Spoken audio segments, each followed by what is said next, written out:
Hello, everybody, and welcome to the Tuesday edition of Video Clips, which is brought to you by Wellness Forum Health and the Wellness Forum Institute for Health Studies. So, I have a couple of great things to talk to you about first, just announcements. One is that we are running our Christmas in July special.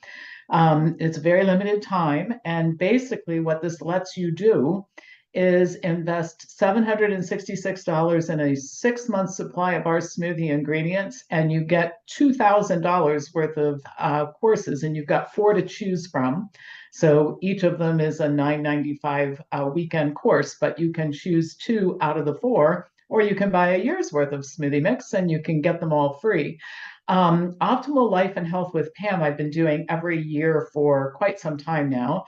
And part one is Optimal Life and Health with Pam during your younger years, and part two is Aging Well. And then the other ones, others that I've added are Common Conditions, Causes, and Treatments, and those are weekend courses. And those include hypertension, AFib, headaches and migraines, reflux, restless leg, thyroid disorders, kidney stones, tetanus vaccines, hemorrhoids, food allergies and sensitivities, fibromyalgia, and more. So I'm going to cover topics that I haven't really talked about much either in these videos or in other courses that you might have taken. So this is an opportunity to get 2.5 times your investment back in courses. So if you would like a flyer with more details and dates and all that sort of thing, just send me an email at pampopper@msn.com. And then one other quick announcement, the Diet Lifestyle Intervention course, which is our 15 module overview course, women's health, men's health, children's health, vaccinations, cancer, heart disease, diabetes, Alzheimer's disease. It's a wonderful overview course offered through our institute. Consumers take it too sometimes because they really want to learn all this stuff. That starts on August 14th. It's part of our professional development program. So I can send you the course catalog on that as well.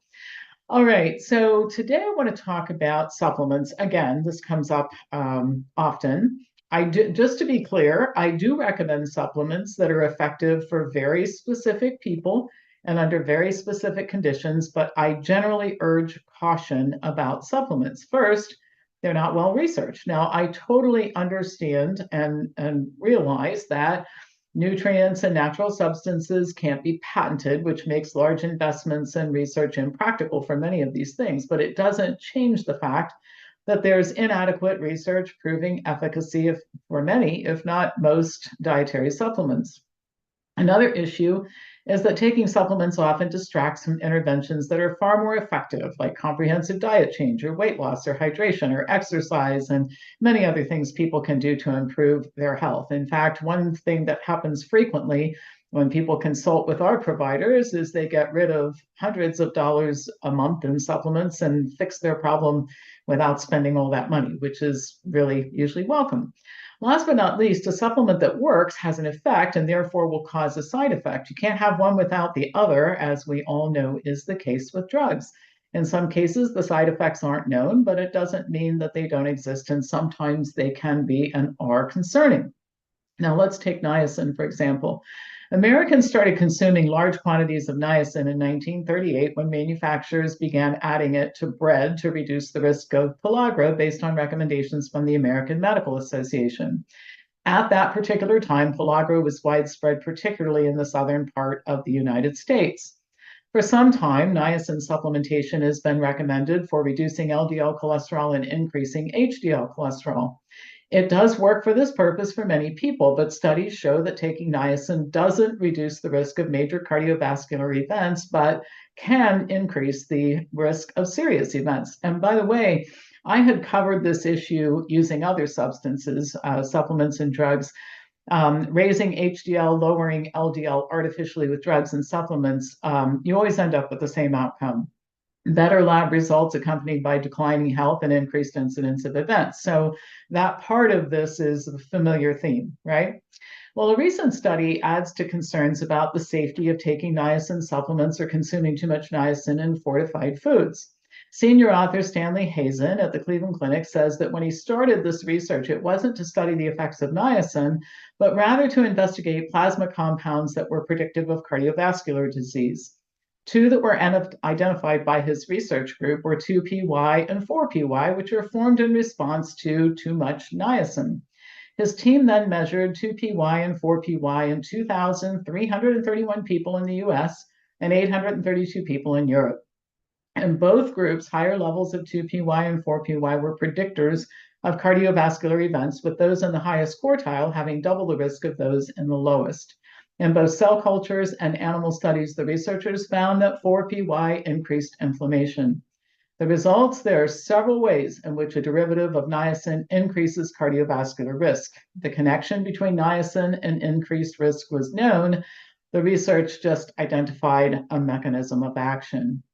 Humans need niacin, by the way, which is converted to its main metabolically active form, NAD, and NAD assists in the generation of cellular energy.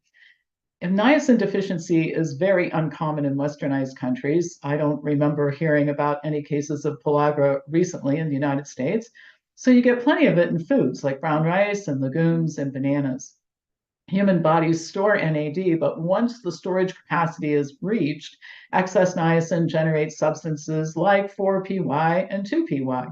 This isn't likely to occur when you're consuming niacin in foods, but it is probable when you consume too much of it in supplements and fortified foods. Tryptophan, an amino acid concentrated in animal foods, also converts to NAD, and it can contribute to exceeding storage capacity. So higher protein diets, particularly those that are high in animal protein, have been linked to numerous chronic diseases, including cardiovascular disease, and are known to lead to progression of atherosclerosis. The connection between tryptophan and NAD is another reason to limit animal foods in the diet.